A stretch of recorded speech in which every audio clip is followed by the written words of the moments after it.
Lihat dulu yang satu ini ya. Hai. Harus hati-hati gitu loh, gitu. Saya takutnya malah jadi kayak udah diindik tapi nanti haram, jadi kayak ada rasa gimana gitu. Nah, itu barusan di TV Jepang disorot loh. Kalau masyarakat Indonesia masih banyak yang nggak mau divaksin karena takut isi vaksinnya haram. Karena mayoritas Islam. Nah, di sini kadang-kadang gue nggak ngerti sama mereka yang katanya punya kapling di surga. Surganya di mana? Tuhan mereka siapa? Kitab mereka apa? Gue nggak ngerti. Karena yang gue tahu nabi-nabi mereka, nabi-nabi bukan yang diutus sama Allah, tapi nabi-nabi yang diutus sama cendana. Nah, di situ kan ketahuan, ya kan?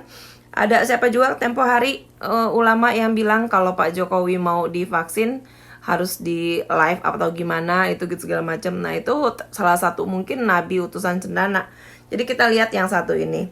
Dalam surat Al-Baqarah 173 itu dinyatakan, sesungguhnya Allah hanya mengharamkan bagimu bangkai, darah, daging babi, dan binatang yang ketika disembelih disebut nama selain Allah.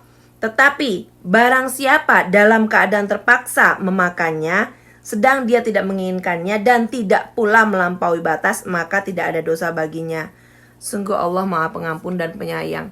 Nah, jadi di masa COVID kayak begini, orang udah pada darurat, mau nggak mau vaksin diinjeksi biar semuanya sehat, ya kan, nggak kena COVID. Artinya ini barang bukan pakai emang buat dikonsumsi sehari-hari, ya. Ingat sekali lagi, bukan untuk dikonsumsi sehari-hari. Kalau untuk dikonsumsi sehari-hari jatuhnya haram, bisa jadi. Tapi kalau untuk darurat, untuk obat, Islam tuh kasih kemudahan loh buat umatnya menjalankan kehidupan, nggak dibikin sulit. Makanya ganti pengajian, nggak usah belajar ngaji sama nabi-nabi yang utusan cendana. Kasih tahu Somad nggak ya? Kan dia bilang dia nggak mau divaksin. Kalau Mesir sama Arab Saudi nggak mau pakai Sinovac. Nah sekarang Mesir sama Arab Saudi pakai Sinovac, Turki juga pakai Sinovac. Kasih tahu Somad nggak ya? Kalau vaksin itu nanti dipakai oleh seluruh dunia, Saudi Arabia memakai, Mesir memakai, maka saya yang pertama kali suntik vaksin itu. Tapi kalau Om Saudi Arabia Comat, tidak, pada Mesir make tidak, tuh, gimana Indonesia saja, dong? saya yang menolak vaksin itu. Kenapa patokan Ustadz Saudi Arabia dengan Mesir?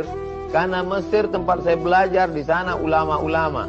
Tentang masalah sholat berjarak, maka saya ikut fatwa guru-guru kami di Al-Azhar. Kalau nanti keluar vaksin itu sudah dipakai di Mesir, maka saya yang mengajak masyarakat, ayo suntik. Saya pertama kali suntik vaksin. Tapi kalau di Mesir tidak dipakai, di Saudi Arabia tidak dipakai, hanya kita jadi bahan kelinci percobaan. Saya yang menolak pertama suntik vaksin. Kalau dia tuntut 5 juta, turun kami ke jalan ramai-ramai. Oke, iya. Yang memanas-manasi terhadap yayasan-yayasan negeri negara, institusi-institusi pemerintahan, itu adalah pelaku kriminal. Meskipun orang tadi pakai imamah, meskipun mengatasnamakan itu agama, meskipun dia mengatakan kepada kalian menolong Islam, membela Islam, itu mungkin dia orang bodoh yang diketawain atau dia itu penipu. Siapapun manusia ini. Karena ketika ada orang yang memanas-manasi tentang mengusik institusi pemerintah, institusi negara, maka maknanya dia akan menghancurkan negara yang berdaulat itu.